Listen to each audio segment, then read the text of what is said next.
Hi, in front of me is Samsung Galaxy M32 and today I would like to show you how you can change icon style on this device. Start by opening settings, scrolling down and choosing themes. Over here you need to click on icons at the bottom right corner and tap on the loop at the top right corner. Type whatever you want to, for example rose, and click on the icons that you like the best.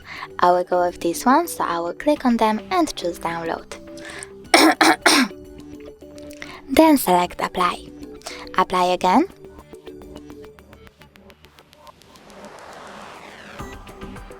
And as you can see, style of my icons has changed. But if you want to go back into the default ones, you can always go into settings again, choose themes, click at the three lines at the top left corner of your app. Then choose my stuff, click on icons and choose default ones. All you need to do from here is click apply.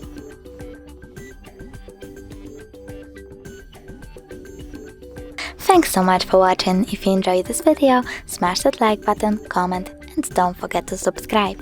Bye!